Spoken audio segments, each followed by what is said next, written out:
All right, it's June 24th, 2013, I think. I'm not sure. Town board meeting. I'm sorry, what's your name? Sarah Wood.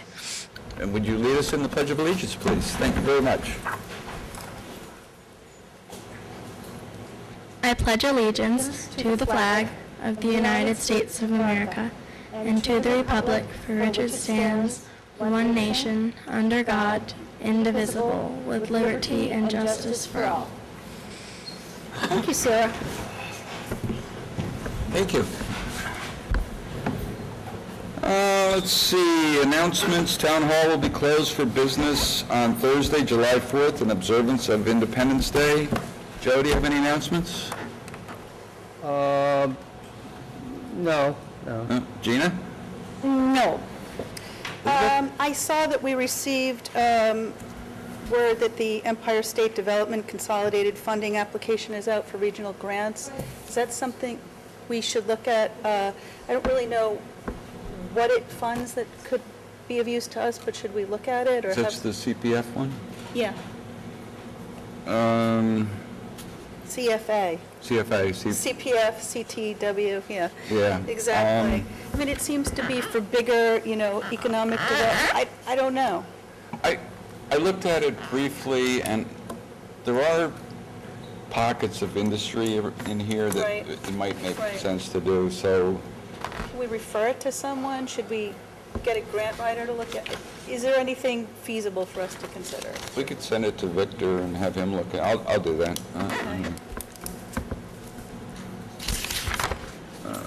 See what he says. Good. It'll cost us money eventually. Well, maybe we'll get some. Yeah. Okay. All right, I'll do that. Thank you. Any announcements from the public? No? Okay. Approval of prior minutes? Motion? Second? Any discussion? Let me abstain because I wasn't here. That could be the end of the world for us. All those in favor? Aye. Okay, it passes. All right. Recreation Department's here. The town board had asked for some more information. So we have Chris Carey, our Recreation Director, and Alice Cunningham, our Summer Camp Director, here to give you some more information. Before they start, I just want to say that Elizabeth and I have met with Warren. We talked about the commissions and committees. Warren's looking into that. We're in a general agreement, I think, that there's more oversight or more review that needs to take place by the town board, not only of the rec committee, but of all the functions in the town. And so those are things that we've agreed to. We put together a draft schedule of that, and the town board will talk about that in July, hopefully. We're going to take responsibility to ask for what we need so that we could move ahead and get approvals. It's our responsibility. So Chris, what's the pool like? Come on up to the microphone. Poor Chris, she's been there since 7:30 this morning or so, and this is her first year, and she got a late start at it. The pool is open, the camp is open, we got all the approvals. There's 75 in this session for the campers. We're almost maxed out on the swim lessons. Swim team, I have about 53 people, but Kurt Quackenbush said that those numbers should raise by the end of this week. Pool memberships, they're still coming in, and we also have a lot more camp signups. They signed up for this week, and they're signing up for additional weeks now. So, Okay, are there any questions for Chris at this time? Are you comfortable with how it's going so far? so far, yep, Alice is doing a great job. And we're working together. The counselors and the guards are really good. They're cooperating. Do you have any concerns yet? No. Day one. And if I know. well, we have some nice pictures of Alice and I at the end of the day. We were drowned rats. But, I mean, it was a thunder and lightning storm, and all the kids went up to the library, and they watched a movie, and they were safe, and we put on Facebook that the kids were there if the parents wanted to pick them up. The counselors filled their cars with all their backpacks and everything, and we brought everything up, and everything went smoothly. Great. Yep, so far, so good. Chris, this is your first year? Or? Right. Yep. Hopefully it'll be our first of many. Yeah. Yeah. Well, Okay. thank you, Chris. Alice? Thanks. Want a little more insight into the camp? Yep, here we go. Alice was a rec director a couple of years ago for 2 years, right? I was, And that's right. And just to give you guys, because I don't think that you guys have an understanding of really how camp goes. This is first the packet that goes out in the morning for the parents today when they come. Because we had a late start, I really, do you need to see this quicker? Yeah, absolutely. I would have liked to have had it out earlier, but because we had such a late start at everything that we had done and taken over, we, you know, that's the way it is. It was written, I have a co-director. With having the co-camp director, who's also arts and craft director, we had saved the budget $1,800. So because I know some issues had come up on something that I had done on my own because it was a rush season. So let's start with the kind of job that we start with here. Is that what you guys want from me? Do you want to hear what exactly a camp director does? We start with letters of application forms. Because we came on late, those were sent out to the people coming back. So they were grabbing applications as they went. I came on at the end of March, then we had the applications. From then, we start looking at the applications, we have interviews, we have reference checks, we send out the letters of hire after the board who come to the interviews, and Gina, you have sat on some of those before. We pick the best of the best. We didn't have a lot of them this year. I don't know why a lot didn't come back, but I would have had to have thought it's because they were making minimum wage for the last 3 years. If you look at one of the papers that I have had out and you pass it down, this was last year's, and I don't understand why somebody who was new was making $765 when everyone across the grid really, was kind of new, and I had counselors for 3 years that were still making $725, so I raised them up a dime. Okay? So anyway, that being said, we send out the letter hires, and then we do orientation, which under Board of Health has to be 4 hours. Takes 2 nights because you have to get a lot of these kids from their school sports. You want a kid that's very involved to be your counselor. We did hire 14 for a safety net, doing the budget, 14 counselors at full-time at $735 an hour, which is $28,812. The budget allows me for $2,800, but 8 of them are making $725 and 1 of them's part-time. So we will make under budget for there. And also we have 500 in for after camp, which we run until 6 o'clock. Okay, so then we go into sign-ups. We have placing of the children in the weeks. I have to check for authorization forms, immunization records, planning a daily schedule, then planning a daily theme, then checking inventory for supplies, ordering supplies, which means going to town hall quite often for POs, order T-shirts for counselors, set up communication for parents, set up library for inclement weather. This year I set up a program with the library which will start Wednesday, and it'll be Monday, Wednesday, and Friday, and it will be an afternoon program to get the kids out of the hot weather, which today proved to be something that we needed terribly, because today it was very hot and we couldn't use the pool for afternoon swim because the storm came. Thunder started at 1 o'clock. That was it. That was it. Nobody could relieve themselves. So going to the library was a real big one. Then what I have to do is call the people who have no forms on file. Some people just come down, they put their kid in camp down at the cashier, and they don't fill out the forms. They take the forms and they don't return them. So then I have to make those phone calls. In the last 2 weeks, we had 25 last-minute applications coming in. That's a lot of work for a person who also has children herself and does work another job until the camp started today.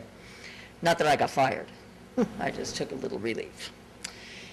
Then we do daily 5 days for 7 weeks, which runs from 8:30 to 4:30, and then you have after camp until 6 o'clock.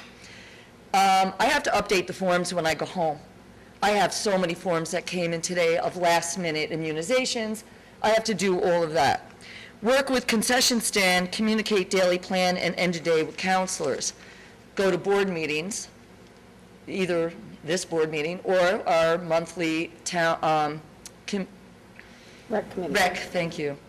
I call Chris, I call Bruce, I call Bobby a lot, because with Bobby comes all the safety factors that go down to the camp, with bees and et cetera. These are things that counselors see, they pointed out a couple of things to me. I have a great bunch of counselors that I am just very proud of the way the day went today, because they saved me from a lot. Today was just one of those crazy days, it's first day. I have to make contact with the aquatics director. The big one is making contact with the Board of Health. I have to meet with him, I have to gain a rapport, and I have to submit a lot of different Is that the things County to him. Board of Health? It's the Alice? County Board of Health. His name is Scott Michaels, and he just took on this job himself, and he is really wonderful. He dots his I's and crosses his T's, and he doesn't miss much. I have to have all credentials of all counselors, lifeguards on file. I have to contact with the aquatics director, who's Cassidy Karate, make sure that everything's up to date. The basic thing for camp is making sure all children are safe. That's the #1 priority.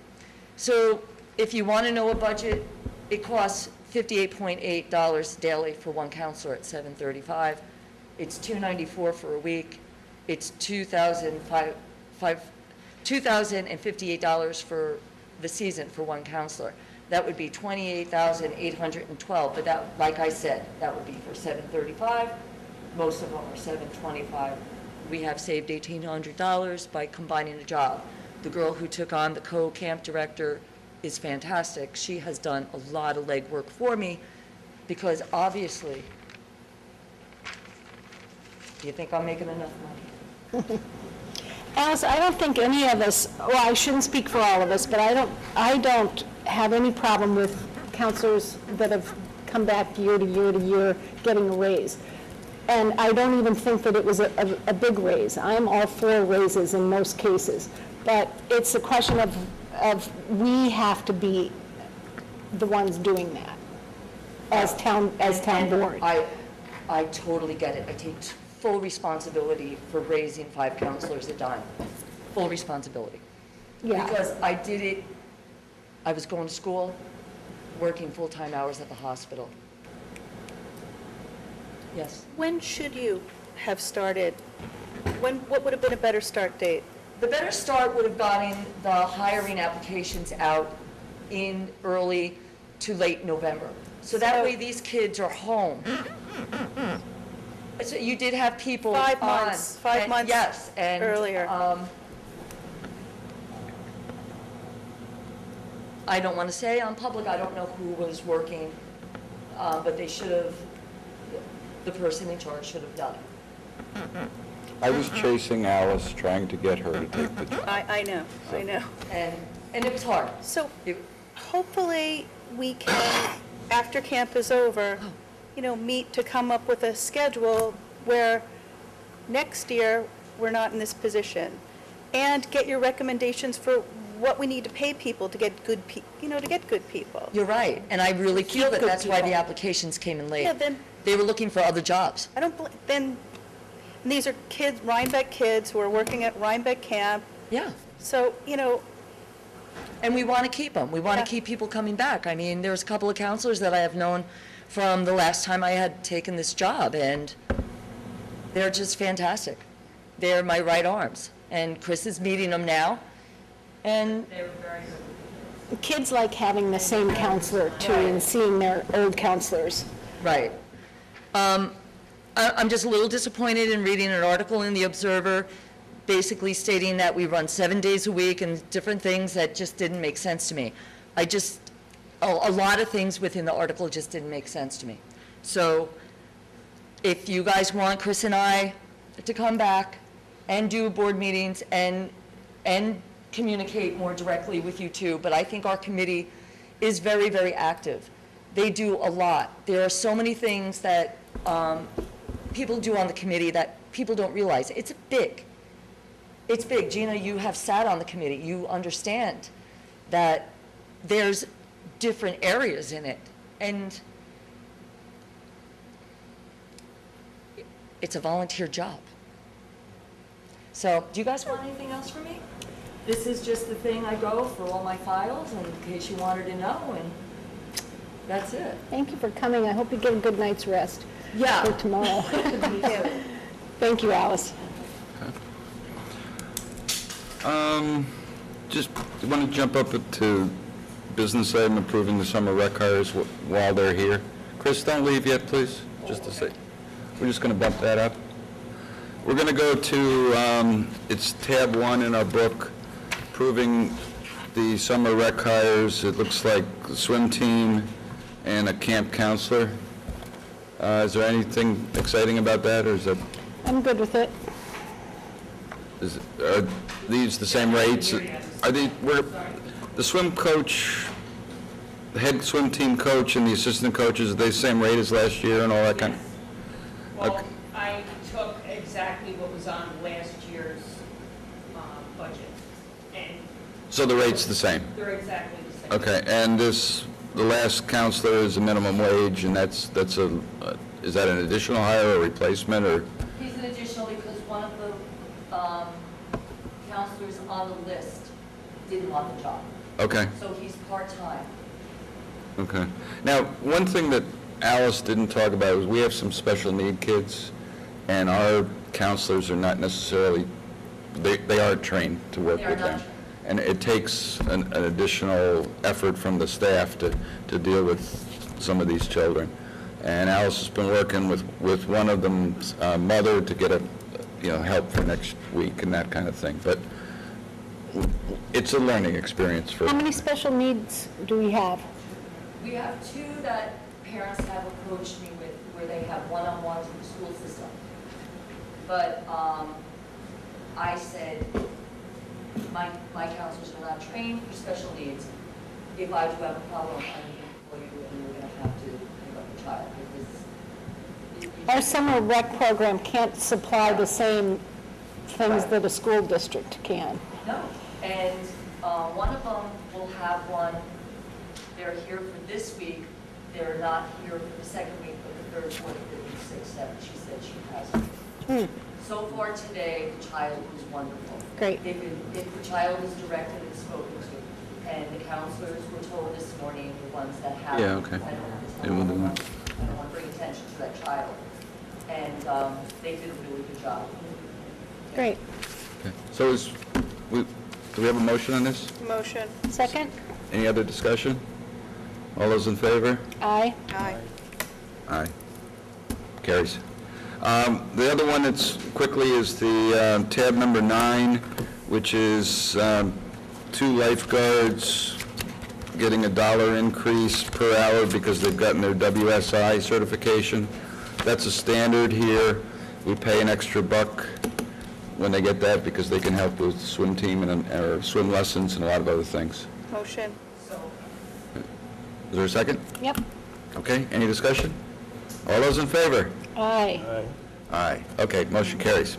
Thanks, folks. Guys. Get some sleep. Starts all over again tomorrow. Thank you. Do you want to charge Warren with anything? Warren, do you have anything you want to talk about with rec right now? Did you want to discuss briefly, I think we're going to be discussing in the next weeks the possibility of formalizing either a recreation commission or a committee. There is a provision in our town code which talks about the formation of a committee, but there's nothing, it was never formed. So there is a committee, it does function, but there's nothing in place to define the powers and duties and the responsibilities of the committee and how it interacts with the town board. And we can do that either through establishment of a recreation commission or a recreation committee, however we decide to do it, we really need to have something in writing, so a protocol is followed for appointing members and getting reports and defining what their roles are and how they report back to and interact with the town board. And I don't think that's going to be a terribly daunting task. We should be able to... Most of that sounds very generic anyway. Pardon? Most of that sounds very generic that we can apply. It is. I mean, I checked online to see most municipalities who have something in their code have established recreation commissions. If they do a committee, it's probably not done through a town code, local law. It's probably done through a resolution, so that wouldn't be online. But if you look at some of these, and I'll make copies for you, and you can see how they've set this up, we can probably, without reinventing the wheel, take what's been done from the best of what's been done in other jurisdictions. And we also have a bit of a prototype in that there was a resolution that we're not sure that was ever passed establishing the rec committee for Rhinebeck. So we'll be working on it. Is it very different from what we have in place now, or are there any obvious changes from how we're doing things now? Well, I don't know, because I don't know what you have in place now.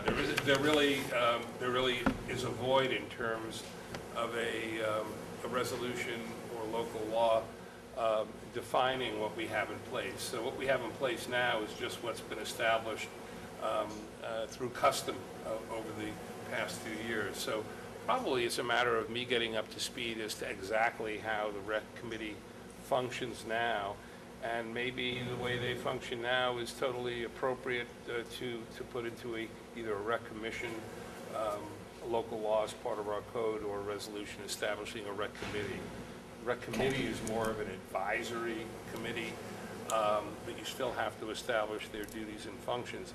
A rec commission is something that's prescribed and allowed under New York State general municipal law, and so there are specific provisions which must be included. I think that probably what you have now is sort of a hybrid between a rec commission and a rec committee. It sounds like it. And we can, under the municipal home rule law, you're free to really do whatever you want. Right. John, could you... Lauren, I'm not sure I really understand these distinctions between a committee and a board and a commission. I know from stuff that you have given us and that I've picked up over the 4 years I've served that a board is subject to the open meetings law. Correct. A committee is not. Where does a commission fit within this scheme? Commissions are strictly defined by statute. So in New York State law, there are certain local laws which provide for commissions, such as 243 of the General Municipal Law, which allows local municipalities to establish recreation commissions. You can have I believe, a conservation advisory commission. Well, it's a board. As opposed to a committee and a board, which is also established by New York State law. I don't know off the top of my head if there are other provisions, how many other provisions there are in New York State law which establish commissions. But a board is something that really serves in a quasi judicial function, such as a zoning board of appeals or a planning board. There is a difference. Committees are strictly, they exercise a certain degree of power and authority and discretionary decision-making. Committees really function strictly in an advisory capacity. And sometimes it's hard to discern the difference between them and how the open meetings law applies. Right, you're not answering my question, and maybe you need some research, but as part of this, I want to know where this commission fits with regard to the open meeting law. Oh, the commission is clearly subject to the open meetings law. The recreation committee, if you establish a recreation commission, under Section 243 of the General Municipal Law, that's subject to the open meetings law. Okay, so we have to figure out whether we want to go through that bureaucracy and cost to do it. That's true. Now, the Recreation Committee that you have, depending on how it functions and what powers it wields, could also be subject to the open meetings law. Just because it's called a committee doesn't mean that it's not subject to the open meetings law, depending on what that committee does. And my suspicion is that the committee that you have is a little bit more than a normal citizens advisory committee. It really functions more like a recreation commission, so it might be subject to the open meetings law. I assume that they don't follow that at this point, the recreation. No. Well, I think what we ought to know the parameters and decide where we want to go with this. You know, because there are ramification and costs involved here, and, you know, maybe it should be a committee, maybe it should be a commission, I don't know. But I think you got to lay out the parameters and what the considerations are. Let's schedule it for this discussion for July. Yeah. The last point I was going to make is I think that you might want to take the current committee members and meet with them to get their input on this. They should be part of this process in developing it. So.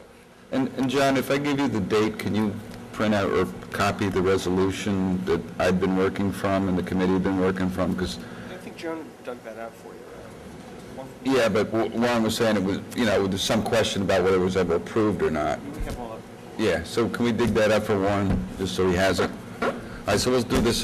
Was there a comment from the audience on it? No? Okay, thanks, Warren. Okay, did you need me for anything else? Because okay. Thank you. Thank you, At Warren. a Hyde Park or wherever you're going. All right, Chris Barkley of the Dutchess County Central Services on shared services. Again. He's used to this place. Yeah, I like coming up here. This is nice. I live just north of Beacon, so how long is it going to take me to get home? Depends which way you 45 go. minutes, 45 minutes? Okay. don't you think? It's got to be quicker than Pine Plains. A little bit. Some handouts here for you. I'm going to talk a little bit about shared services.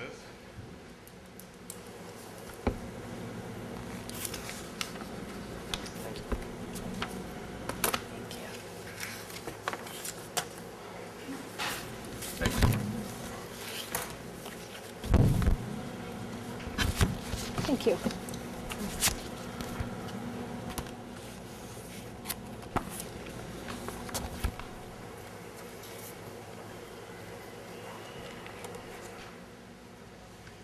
I'm with the Office of Central and Information Services.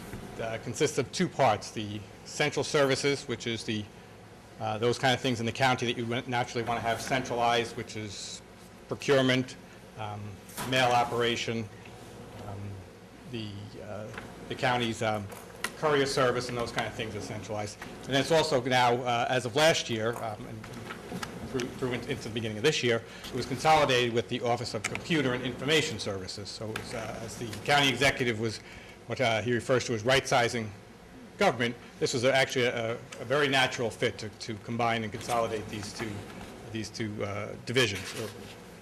So as a result of that, he asked that we take a look and see if there's some opportunities for shared services, specifically within now the Office of Central Information Services.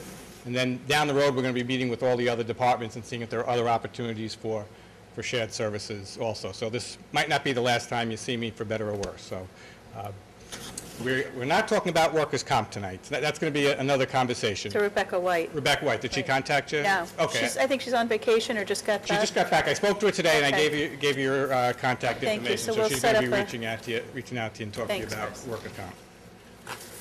So again, I won't go into all the details in this, because we could be here all night if we get into so much of the details. But just a general overview, and then maybe what I suggest is certain business decisions you'd have to make as a town if you how much you want to get involved with this stuff. Then we set up a subsequent meeting and kind of look at some, dive into the details a little bit more. But if you look at first the packet that I handed out to you.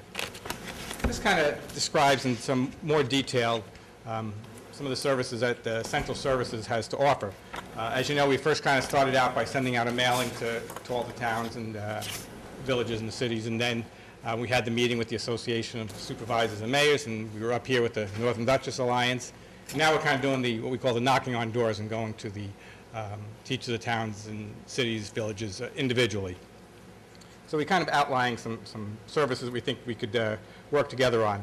The first one is kind of an overview of Central Services. The next is Dutchess Delivery. I'll get to that in a minute. But as you can see, the next card is Cooperative Purchasing Program. The county buys or puts out over 100 bids and RFPs for things each year. Anywhere from road salt to auto parts, those things that obviously a county needs to run. So we're part of that. We're in charge of all the procurement. So if the county buys something, it has to go through the procurement unit within Central Services. General municipal law allows towns, municipalities to purchase off of contracts that the county has. So if we put out a bid or an RFP, you can piggyback off of that. So we think we can do a better job of actually reaching out to the municipalities and letting you know all the contracts that we have available that you can piggyback off of. They are on our website, but as we put out bids, we're going to reach out to you, through email and push this information out to let you know that we're putting out a bid regarding something. So if you're interested in doing if you're going to have a bid like that, you can piggyback off of our bid. The other thing we're going to look at doing is cooperative purchasing. That's when you get a number of folks together, a number of towns, municipalities, whatever, and you buy something cooperatively. And a good example, as you'll look through here, is the county has a copier program. It has hundreds of copiers throughout the county, and we lease those copiers. That contract is up at the end of September. So we sent out information to the municipalities saying that we're going to do a cooperative on this. If you want to join in with us in this bid up front, that's what a cooperative is. You join in up front, piggybacking is after the fact. The more volume, you're going to drive the prices down naturally. That's the idea. So we're going to do some more and more of those kind of cooperative purchases that we're going to be letting you know about. So probably the next step, I don't know who does all does the purchasing for the town, but if we want to sit down and meet with that person, I think that would be a good opportunity to discuss some areas where we can help out in terms of bids and RFPs. We kind of do that for a living, so if you want to even just send over a bid or RFP for us to take a look at. Last month we looked at the city of Beacon was putting out a bid for an RFP for a new website. So they asked if we could kind of take a look at it and kind of kick the tires on it, and so we made some recommendations for them, and that doesn't cost anything, so we just kind of wanted to help out. And So we can contact you for help on RFPs? my contact information is in there. I would recommend that you give me a call and we can help you out. Yep. Great. Yep. And again, if we think it's something that we want to go in on together, we can do that too. The Dutchess County, when it advertises its bids and RFPs, is part of the BidNet system. It's a program where you have to advertise for bids and RFPs, but we use this BidNet program, and we're part of the Empire State Purchasing Group. So we do it online. So if anybody wants to bid from wants to respond to a bid or an RFP, they do it through what we've published online. This really expands the opportunity of vendors. I think it was the city of Beacon again. So, they had a different way of doing it, and they were concerned about what their universe is in terms of who's seeing their bids and RFPs. Theirs was very limited. So we helped them we're going to be part of this BidNet system. Again, something we can kind of talk about and some kind of, I think there's some areas for some cooperation there also. The next one is you see one in there for printing and copying. The county has a full-service print operation. You've got 2-color printer, 4-color printer, copiers, both color and black and white for all the county needs. If you want to do that printing, you can do it through us. Again, general municipal law allows you to do that. Generally, we're going to be cheaper than the folks on the outside. We just don't have the same overhead concerns that those folks do. So we estimate we're probably about 40–50% cheaper than what you would get it on the outside. Naturally, we charge a little bit of an administrative fee to cover some of our costs. But again, it's a business decision you have to make. So if you think you're getting a good price with somebody in the neighborhood, that's a business decision that you make. You bid it out for us. What's that? You would bid it out for us, the job? No, we do it. We have the print operation. So you come to us and we will do the printing for you. We have But in that we'd building. shop the price between you and outside vendors. So if you want to do that, you get a price from us and you go to an outside vendor. If you get a better price, good for you. Because my job is to get the best price for the county, and that's my obligation to, I see it through the county executive for the taxpayer. So I know you have the same obligations here. So again, if you think that can be helpful. But again, we have a courier service that comes up to Rhinebeck 2 days a week, Tuesdays and Thursdays. So if you want to do some printing with us, we can run it up here on those 2 days. Again, if an emergency comes up, we can work out something. For example, this packet we did in-house, that you're looking at now. We designed it in-house. We figured this cost us about $1 to put together, which we know is a very reasonable price. Again, it's an opportunity there for you if you want to take advantage of it. Again, we can talk some more about this, if we want to meet on a different level. We have a pretty big copying job coming up to make copies of our zoning law and a number of other laws. We want to get a price from the county. What do? We call you? Contact information's right on there. So whoever isn't responsible for that, call me. We can give you, what we think it's going to cost. You can go out and check it out. I would recommend we set up an account. Anyway, it doesn't cost anything to set up an account. We just need something on your letterhead saying you'd like to have an account with us for this and for our storeroom, which I'm going to get to in a minute. But we'll give you a quote, and you guys. And the quote is so much copy. Is that how it? It all depends on. Generally, that's the way it is. But it all depends on whatever the job is. So and that's different than designing something like this. But if you wanted to do something, We'll test you out. There we go. All right. We'll hopefully we'll satisfy you in that department. We also have the expendables store. We have an actual store, but the county has to buy a lot of stuff in bulk, whether it's paper products, envelopes, gloves for DPW folks to wear. On the left side of your packet is that whole catalog. Again, you can set up an account if you're interested in buying anything off of us. If you think you can get it cheaper from us, fine. Again, that's a business decision you have to make. We want to make sure that that this opportunity is available to you. So again, you can. And you deliver this twice a week, or this we pick up? We can do the same thing. We can deliver it twice a week. Is there a delivery charge? No, it's not a delivery charge. We're here anyway.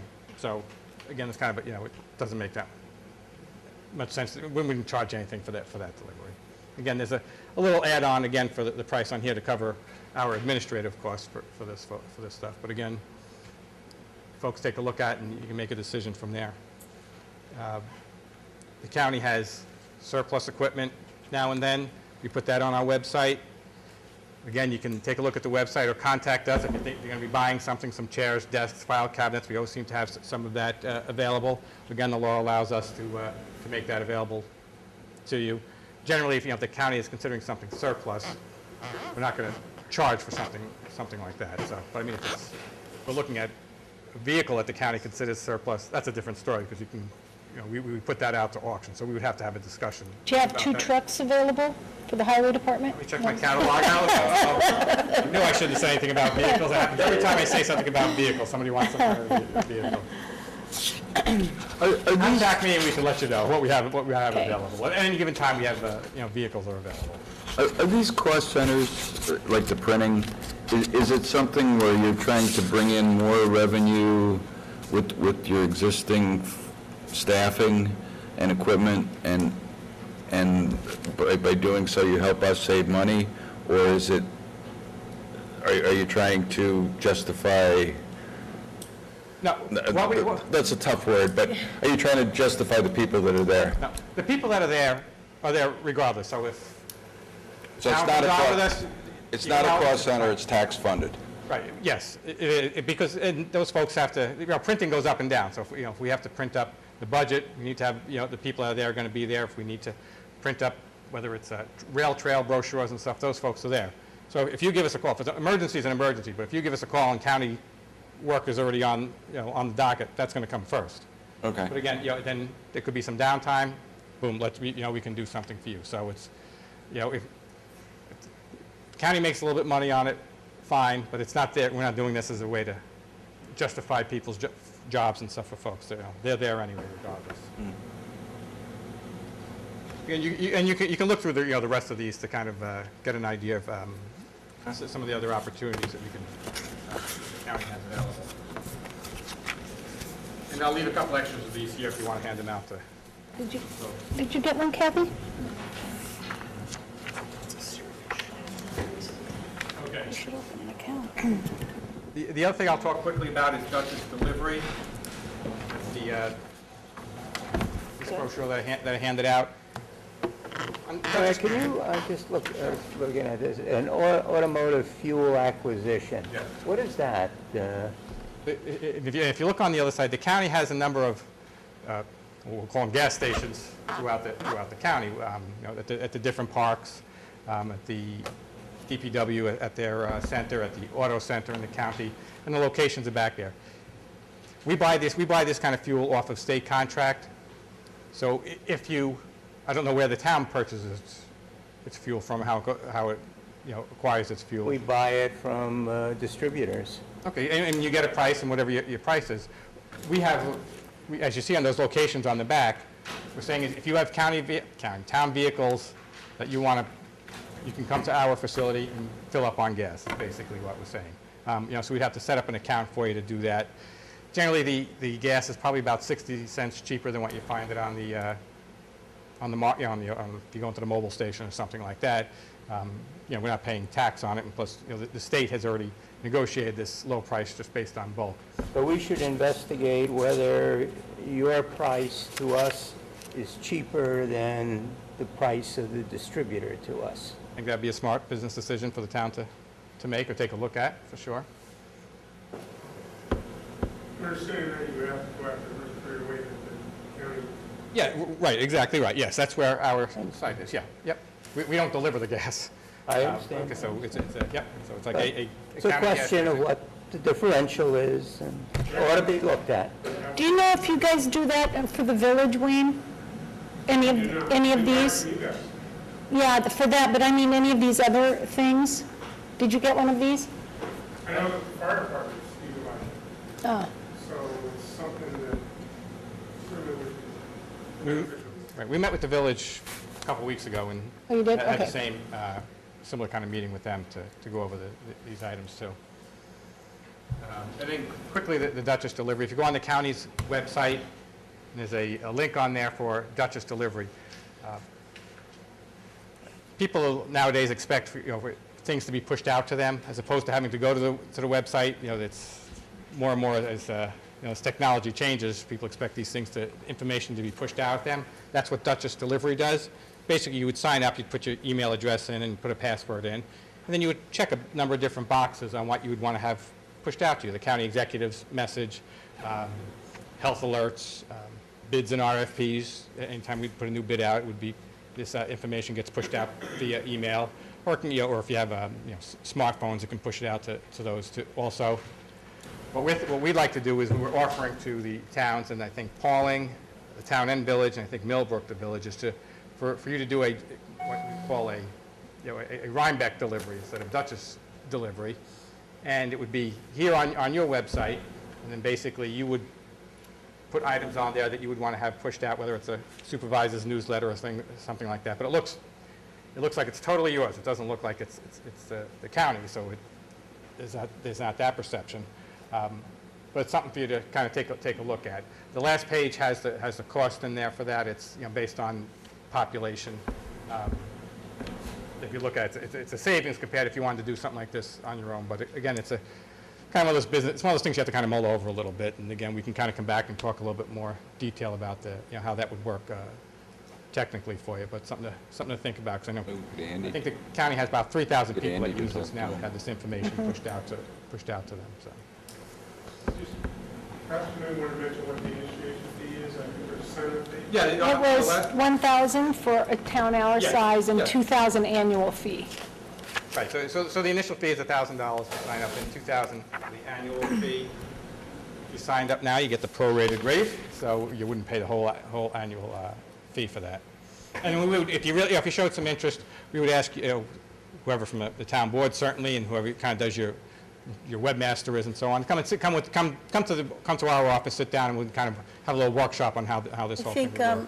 you know, I'm the liaison to the web, and our deputy clerk is the webmaster, and we have a good web committee, so we would probably look into it. Yeah, come up and meet with you if you committee if you like. And what we'd also do is talk about some of your other IT needs, kind of when we're doing these meetings. Sometimes we meet with a board like this, sometimes it's with some board members in a more informal setting, and you kind of have these, discussions on what some of the needs are. So, I'd recommend we kind of come back and talk about some of that. But we can kind of get a sense of what your IT needs are and see Your if there's big anything we can help IT out. needs, we're just in the process of submitting a grant for the town and village. I've written it, and it's going into the county with the county grants, but we wrote an RFP and then decided to wait for this grant money to see if Okay. we can get it. So we don't have a central server here, so we're, We don't mind coming in and kind of taking a look. Now, we have to be careful what we offer because we can't offer every town to come in and run websites, and not that you're asking for that, but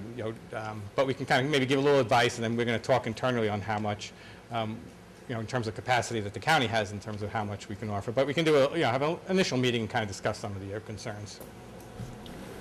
great. So that's it for me, unless there are any other questions. Oh. I'll leave it to you.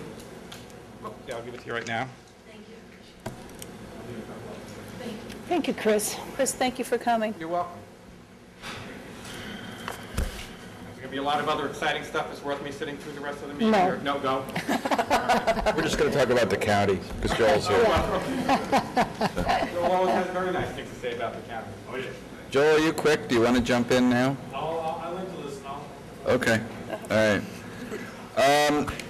The second item under business items, approving the release of escrow funds to the Rhine Cliff Hotel. We're going to have to hold that over because the engineer has not met with the highway superintendent yet. So hold that over till next time. And I did speak with James, and he kind of wanted to... Yeah, I saw you. Yeah, thanks. Oh, good.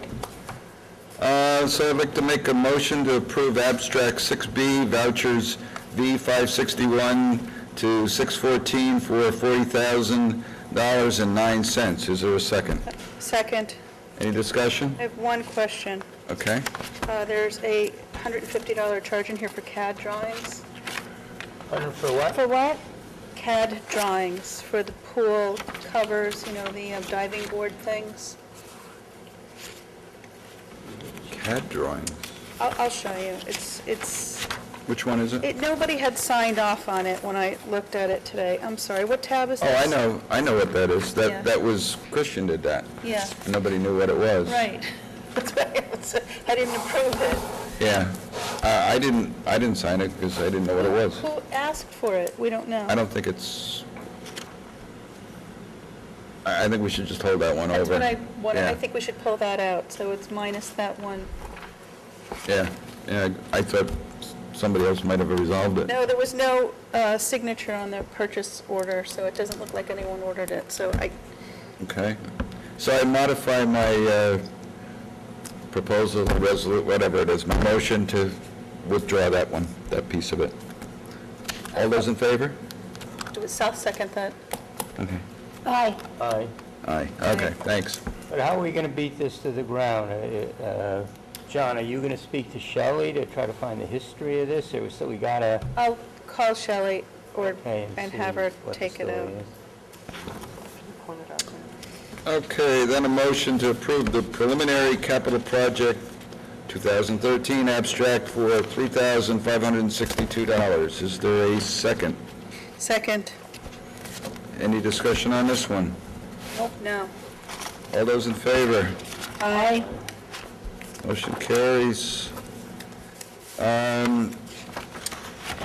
Okay, a motion to approve the budget transfers and amendments.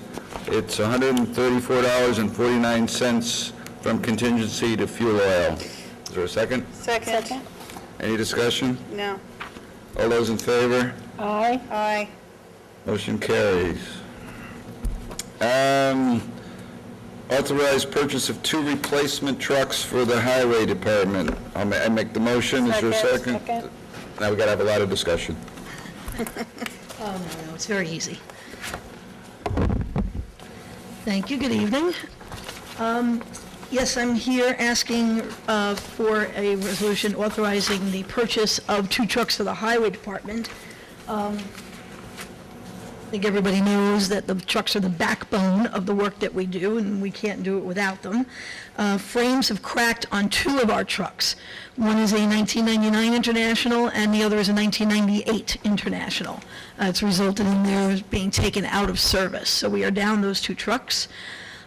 We need to replace equipment. We have had many discussions over the last several years now about equipment replacement during budget time, and we, as town, have deferred those purchases based on the economy and what was happening and how we could make equipment last. The pieces of equipment breaking down, the need to replace them, and that's the crisis point that we are now at. So we do need to replace those. Our highway department, we researched repair options for the 2 trucks, and based on the nature of the damage and the cost of the repairs, the length of time it would take, the age of the trucks, the likelihood of similar problems happening or additional problems happening, we really do not feel that repair is at all a viable option. And Do we've we had know why several. both of these are cracked? They are cracked. The stress on the frames, these are medium-duty trucks. And with that, without getting too technical, and I think several board members have been down and seen this. Bruce saw it, Elizabeth, Joe have seen this. You can clearly see it. It's a double frame because it's medium-duty. So you take basically 2 thin frames, and they interlock and stack on top of each other instead of having one thick, heavy-duty frame. So this medium-duty truck has been doing heavy-duty operations since 1998 and 1999.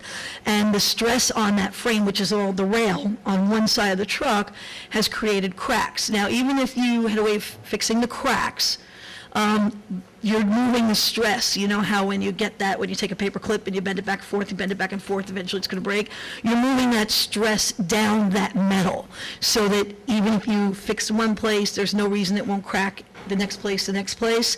Also, you have the same aged frame on the other side. So these frames just are at the end of their life. These trucks are, based on their age and the work that they've done and the loads that they've bared, literally, are at the end of their life.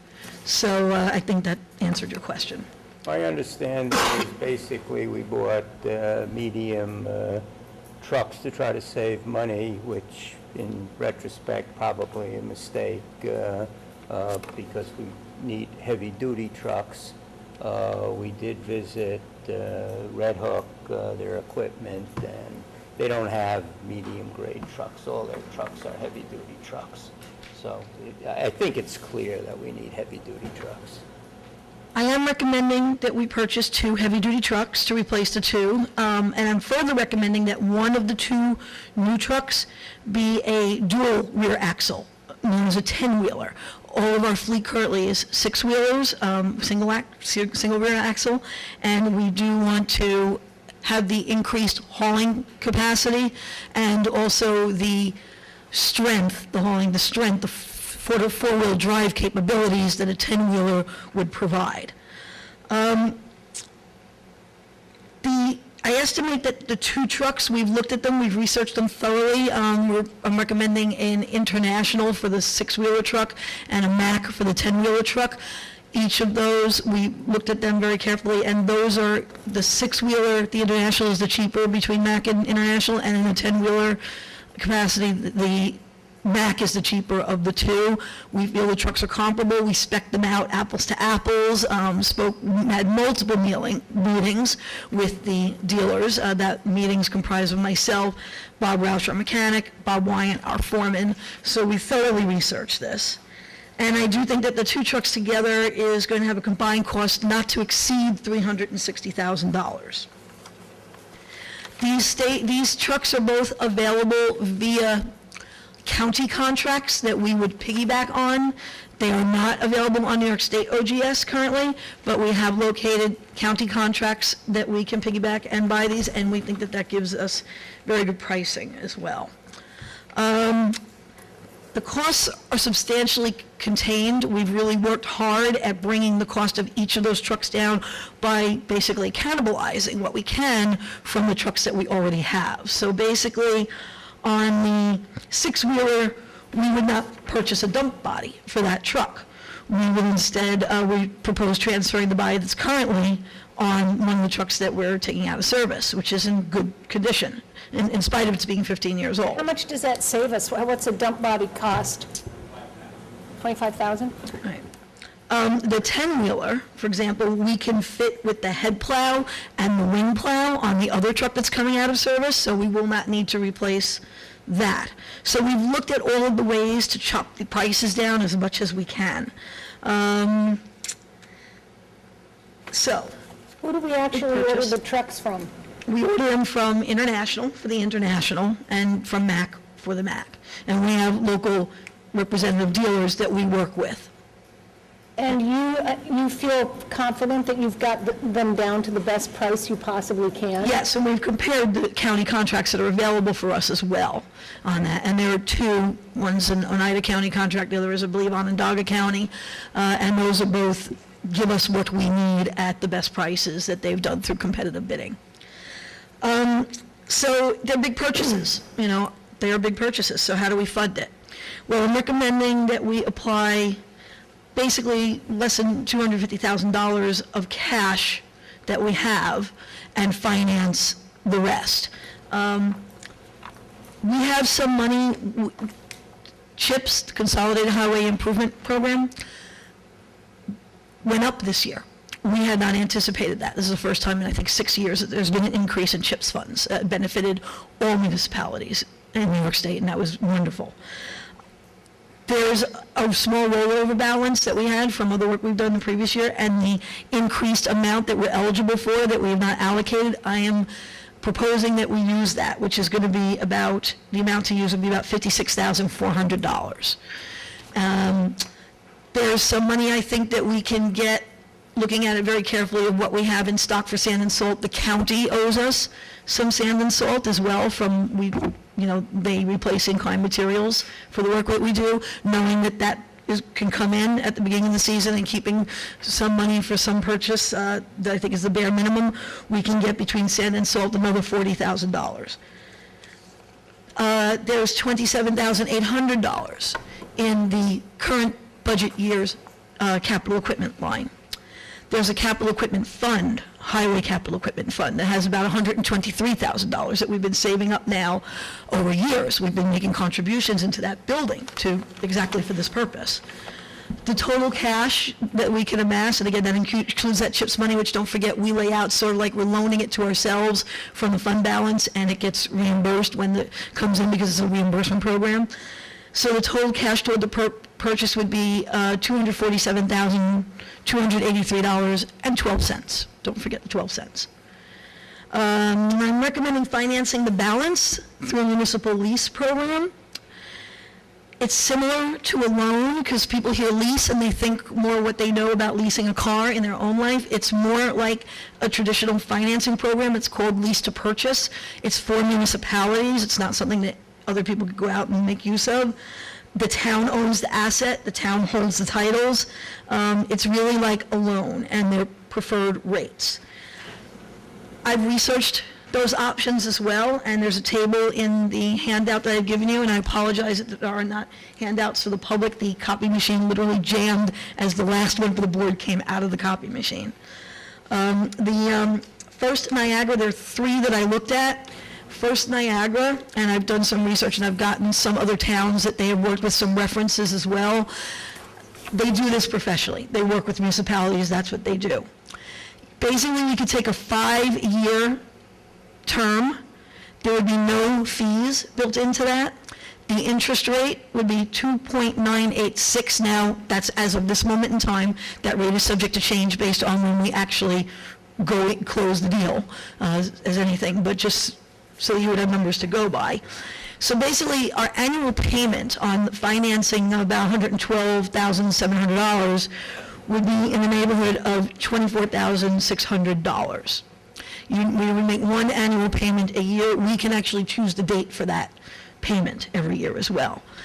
Yes? Is there a prepayment penalty No. on any of these? Yes, I believe on all three of these in your packet, there is not. I will need to clarify that, and the other two on First Niagara, definitely not. One other question, if we prepay it, are we still bound to pay the interest, or is it the interest only on the term of our lease? I'll clarify that.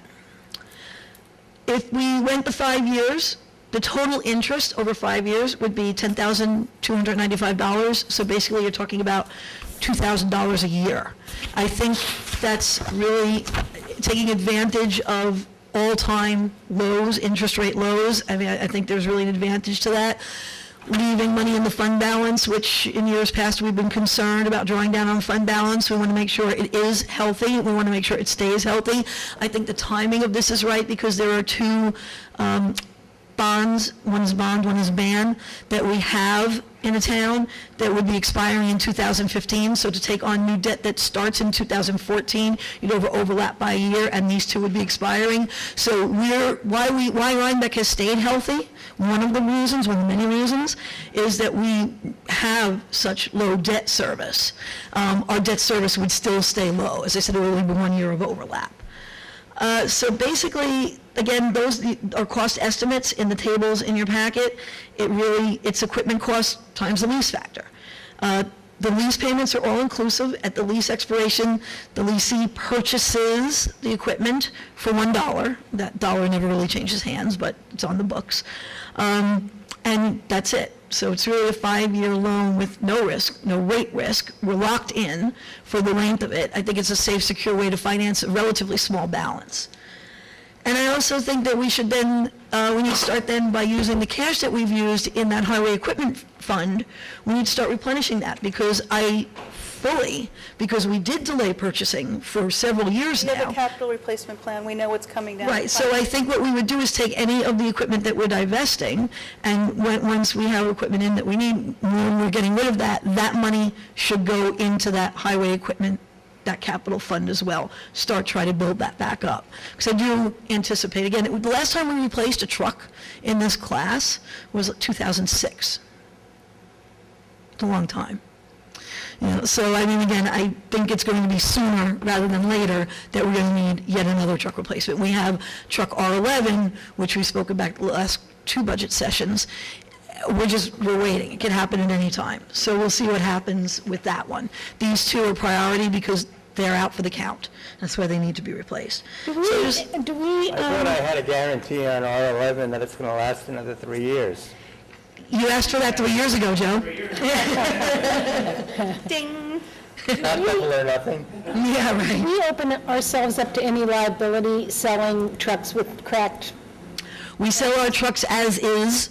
Somebody inspects them and purchases them. There is not any liability that I am aware of for doing that. We just close the problem. 5-10 grand for maybe $5 grand for the.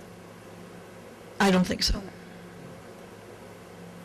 I don't want to say anything that would prejudice potential bidders. Fair enough. I've been down, I've looked at the trucks, and I've seen the cracked frames. I mean, Joe and Bruce have.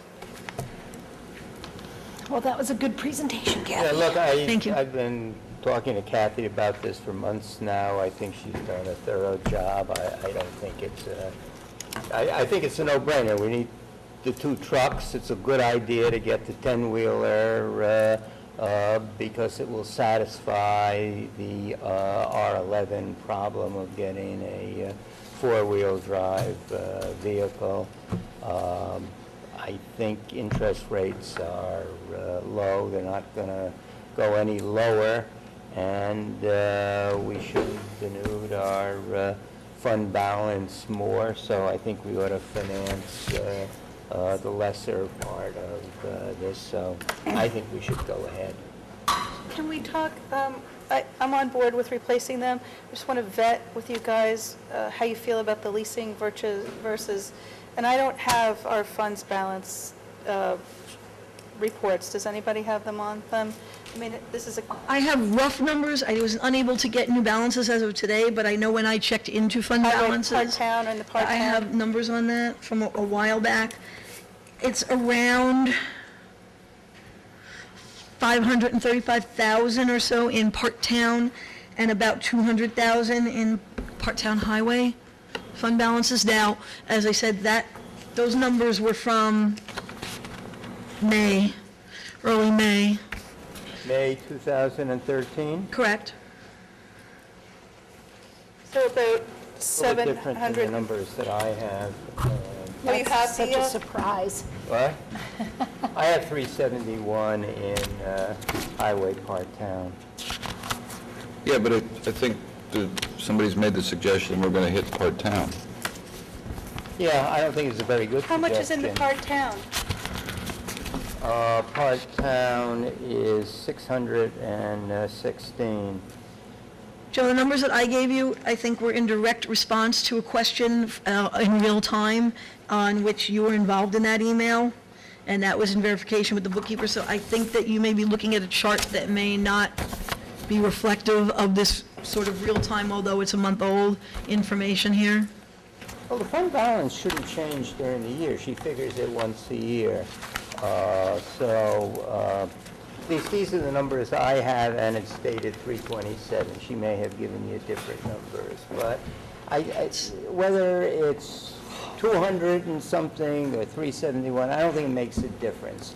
I don't think we should take money out of Part-Town for a number of reasons. Well, One, let's talk about highway part town. What? How do you feel about taking money out of highway part town? I would keep what we have because the fund balance fluctuates a lot. And to me, it's very unpredictable as to what we're going to have.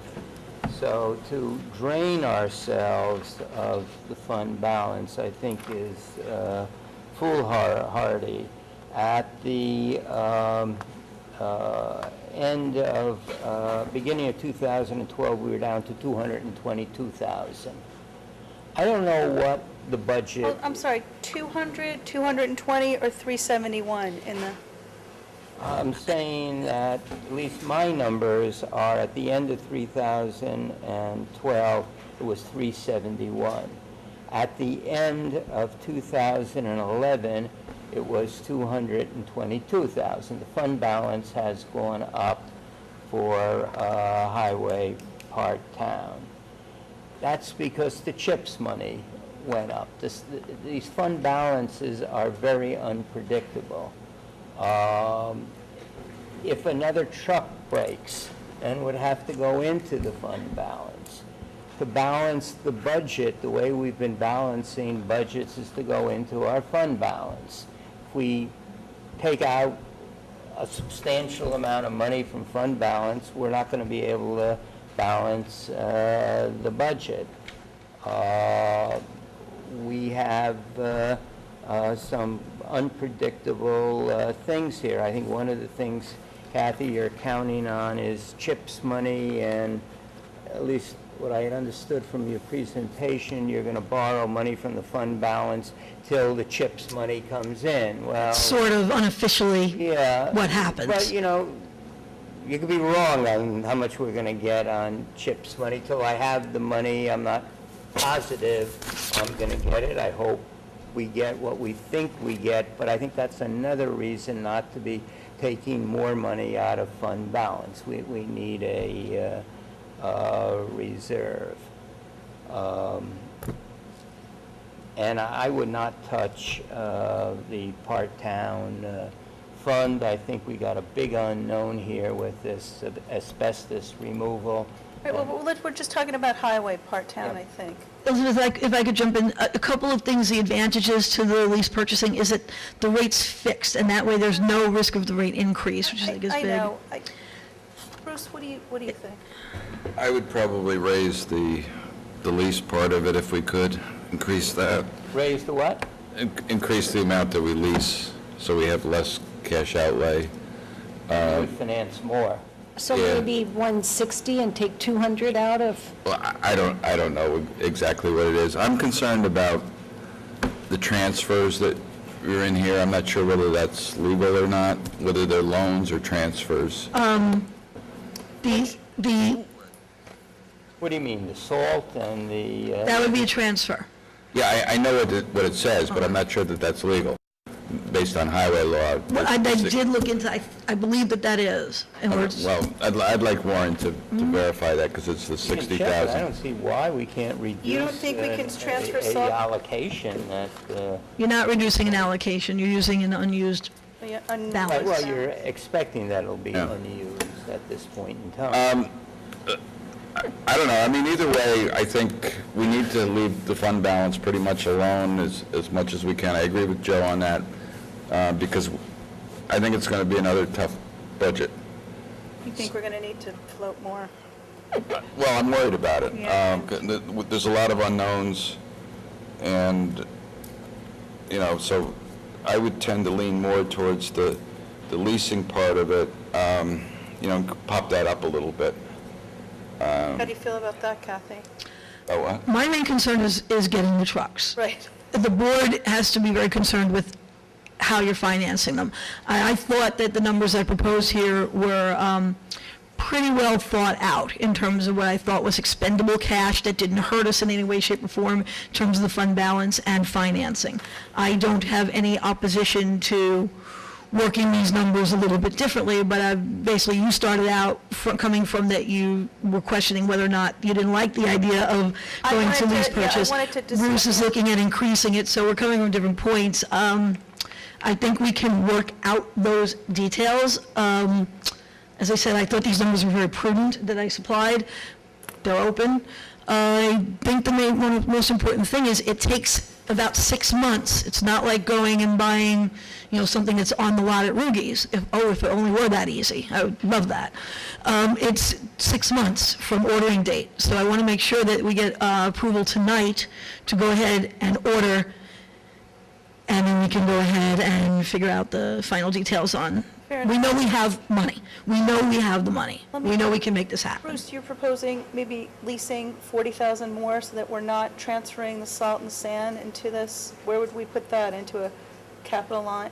Capital No, purchase? the savings, the projected savings are going to go back into the fund balance, and we're going to have to fund the capital fund next year out of something without raising taxes.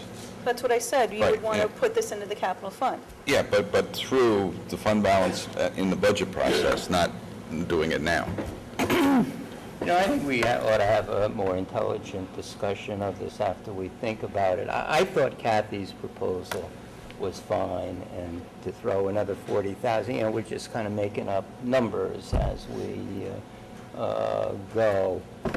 We have been saving up, and if she says that she's not going to use X amount of salt and sand, I don't know why we're questioning that. I think she is pretty good in estimating, so I would go with her proposal. But let's go ahead and authorize the purchase of the trucks, and we can haggle whether we're going to borrow another 40,000 or not at the next meeting. Okay, was that a motion? Well, the motion was to vote on this, so, Okay. and we seconded it. Let me ask you one more question. We did, John? The ban and whatever else you announced, you said we were going to pay off for a year. Which two funds are paying for those? Which two funds? Well, the one is the Hogs Bridge, so Okay. that would be coming out of general. No, that would not, I'm sorry. That's the DB fund. That's coming out of part-town, because we call it a bridge, but it's really a culvert. Culvert. The other is the highway garage itself, which would come out of general. No, that's the A fund. That's not even highway. That's not highway, no, it's general fund. Right. Uxbridge is highway general? Highway part-town. Highway per town. All right, so we'll vote on this in concept and get the details worked out at the next meeting, by the next meeting? So basically, it's to we approve need the roll purchase call up to about $360,000. Approving a purchase to, yeah. Which number is this resolution? It's number 6? 6, yes. Is there any input from the audience? This is a big ticket item. Anybody want to? Everybody's fine with it? Okay. Okay. Thank you. Thank you. Just for that, you get a copy of the presentation. Joe, you completely confused me. I thought we were saying the same thing, and then we're saying something different, so. Saying Okay. the same thing on what? What else are you looking up? No, I'm just looking at the form of the resolution. It says resolved that the purchase of the trucks named in the attachment is approved. Said purchase to be effected substantially the same way as recommended by the Highway Department in the attached memorandum. I think we can pass the resolution as is, and then if we want to tamper with the proposed financing, we can tamper with it at the next meeting. Okay. So I move that we pass the resolution. I'm confident it's going to pass since it's been moved 3 times now. But you know how to put tamper in the amendment? Yeah. Kids. All those in favor? Aye. Aye. Thank you very much. Congratulations. Yes. Congratulations to the Good job, town. guys. All right. Next one is, I make a motion authorizing the sale of cemetery heating oil tank. A second. Any discussion on that one? You. Come on, Gina. Okay, I did want to know, why do we not need it? Because we switched to propane. Oh, okay. Remember? No, was I here then? It was a Okay. few years ago. All right. So Okay. it's just putting it back out. Okay, good. All those in favor? Aye. Aye. Aye. Motion carries. Make a motion approving the town hall usage application for Sinterklaas. Second it. Any discussion? No, it's for the 2 days, for the artisan fair right before Thanksgiving, Right. or the weekend after Thanksgiving, Friday and Saturday. No discussion. All those in favor? Aye. Aye. Carries. We did number 9 already. Then, motion, I'll let Joe make this one, relating to the position of town special prosecutor. Right, we have been talking about a special prosecutor We need a second. Second. Okay. for many months. All this motion would do would create the position of special prosecutor. It doesn't involve any appointment of anybody, but the first step is to create the position. The position would involve a special prosecutor with respect to violations of the town code, town ordinances, state law other than misdemeanors and felonies. The special prosecutor would have to be an attorney admitted to practice and meet any other qualifications that the board establishes from time to time. The board will fix the compensation, which would be monthly in arrears, and the town board would set it at, from time to time. I would envision that we would set the compensation in the motion when we appoint a special prosecutor, and the special prosecutor will serve at the pleasure of the town board. We can do this by resolution. I've run this resolution by Warren. He says it's fine. And I've talked to the Association of Towns, and they say we can do it by resolution, and it's not necessary to do it by local law.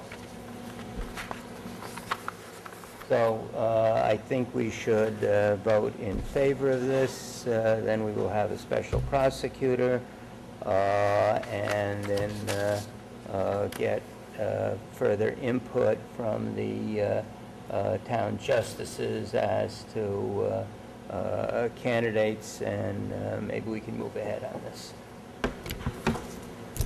Hey, Tom Trout's input to me in discussion was he fully supports it for the motor vehicle end of it, but does not like the zoning enforcement part of it. He feels that the zoning enforcement officer and the attorney should be handling those things. I think it's a win as long as we keep the compensation imbalance with the revenue that comes in. So I'm for it. I'm not, Can I speak to the zoning? We have a zoning review group, which is comprised of... Oh, I'm sorry, I'm going to speak to the zoning portion of it. We have a zoning review group. The zoning review group is the chair of our planning board, the chair of our zoning board of appeals, our land use attorney, Tom, and myself.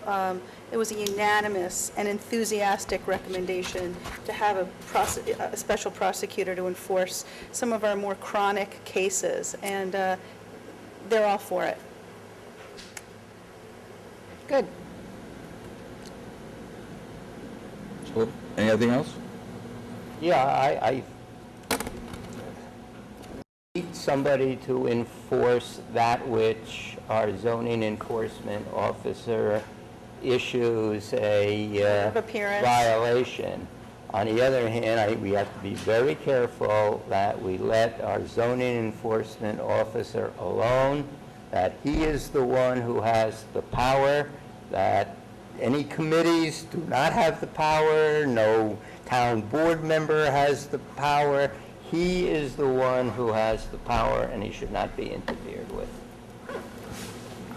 Great. Okay. So I think we should go ahead and vote on this. I didn't really understand Tom's point. The zoning enforcement officer can't... Well, he's not here, so let's move on and okay. vote, okay? Aye. His point was that they should be able to prosecute it. They shouldn't need a special prosecutor for that. All those in favor? Aye. Thank you, Bruce. Aye. Okay. Motion carries. Then we have discussion on reply to the New York State Audit. Joe, I think you put this on. Yeah, we did get a report from the state auditor, and we have 90 days to respond to those findings in that report. We have to start thinking about our response, and it's on all of us as individual members of the town board. We're all responsible for the response. So I think we ought to try to divide it up and start circulating drafts as to how we're going to respond to this report. Part of the report relates to IT. Part of it relates to the handling of funds. And so... But I believe the issues that they rose, for the most part, Joe, were problems that we have since put things into place to prevent that from happening. Is that not correct? The division of handling of the funds and so on? Yes and no. And I think once we delve into and look at drafts, we'll see. Certainly some of the things we have already done at the time that the report came out. They had a cutoff date of mid-2012, and we had done on our own some things after that. There are things with the IT I don't think we've necessarily done, but I think this new software and other things, Someone maybe might I'm have wrong, to give up I'm their not the personal IT email person. address. It's not software, it would be the new tech initiative, totally addresses it, Okay. yeah. What does it do about backup? It's all automatically backed up. We'll have an encryption, To where? central server, and then In- cloud. In our building? Yes. That doesn't work. It's Well, gotta be and offsite. then it's, we have to get storage, a cloud storage. And Right. it'll be, I mean, carbonite is another one that they do it all the time. That's $299 a year for us, so that kind of thing. All right, so let's divide that. Who wants what piece? I can play with the cash management. Try to Okay. come up with a draft. That's mostly with John, right? Well, yeah, John, building department, Okay. Justice Court. Are you liaison to any of those? Pardon me? Are you liaison to any of those? Building and Justice Court, building. Okay. I don't know, who's liaison to you, John? Tom, well, Okay. let me take a stab. at IT, that. you have that, Elizabeth? Yep. All right. I'm not going to start on it until this county thing goes in on Friday. Okay. Okay. What else did we have? There were 4 points in it. Pardon me? There were 4 points in it. I think that's basically it as we started going through it. I think there's some question about the past, which I'm not sure. Yeah, we may need to go What? back. We may need to go back and audit, depending. But I think John shed a lot of light on it, talking to him today, where some of that has gone. So, are you okay for the first meeting in July for the first pass of this, or not?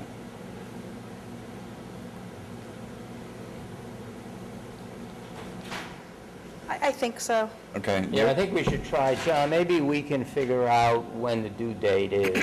I think we have 90 days from when we first got it, so I guess we have to work backwards from that. Yeah, that's, All right, can you, John, put that on the agenda for, anything else on this subject? Okay, Joel? Sir.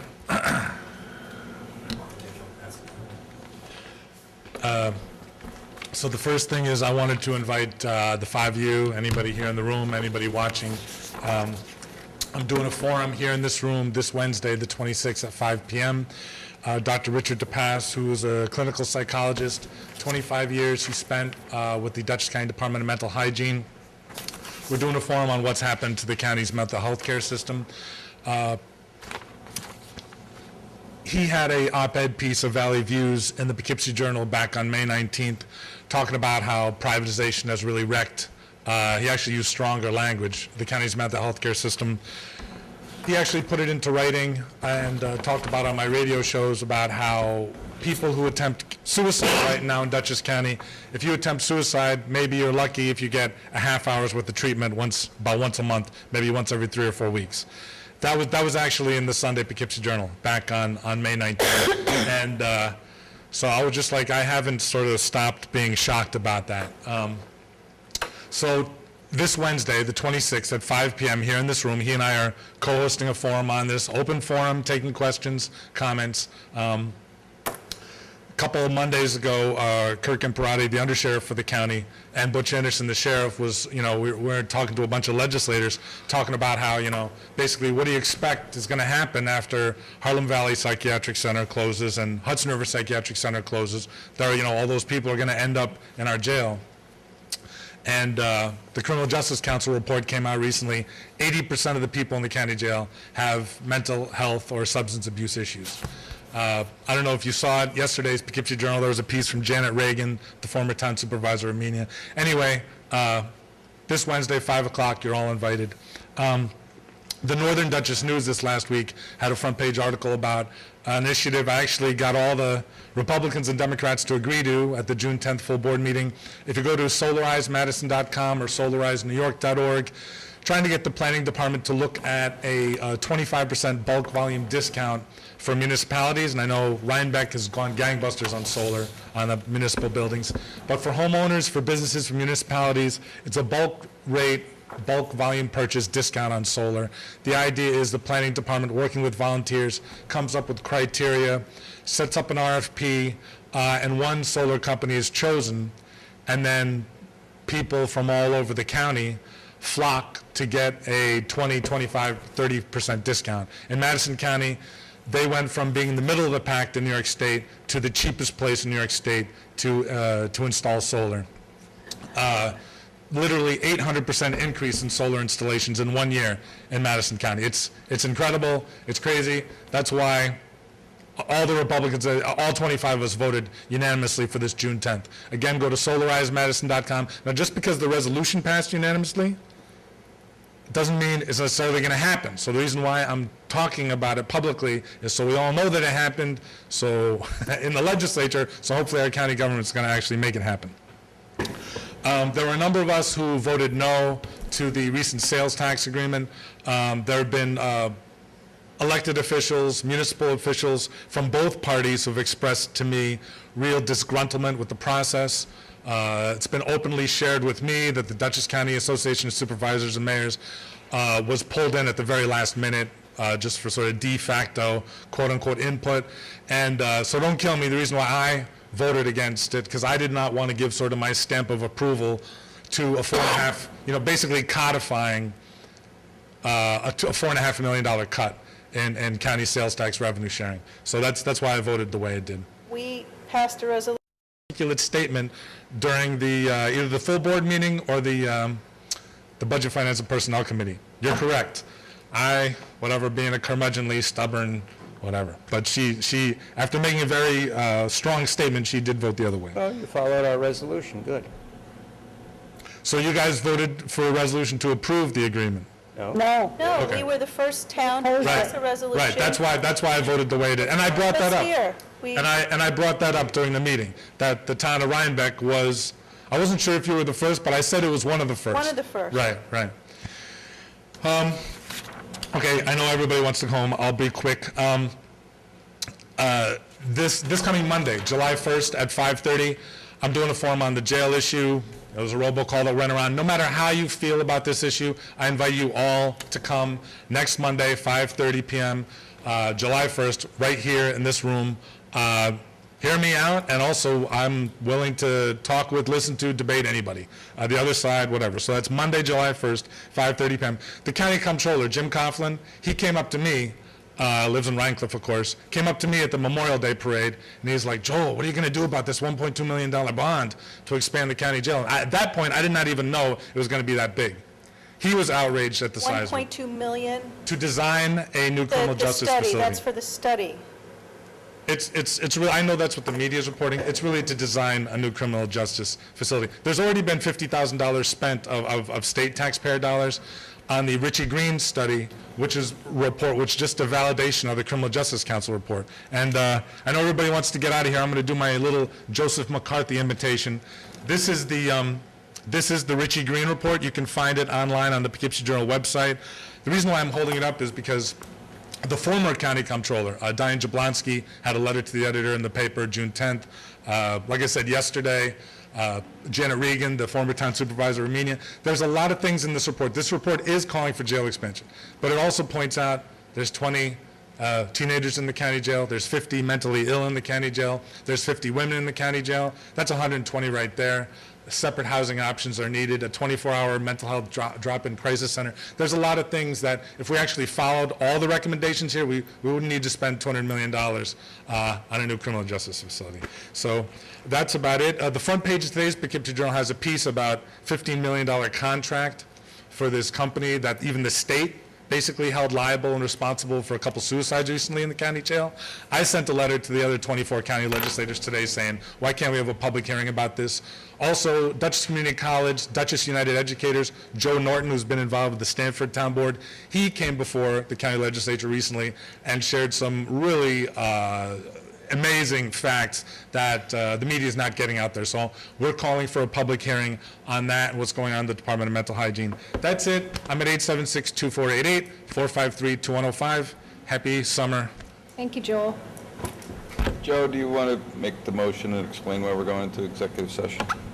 Yes. I move that we go into executive session to discuss the union negotiations and to discuss certain personnel matters.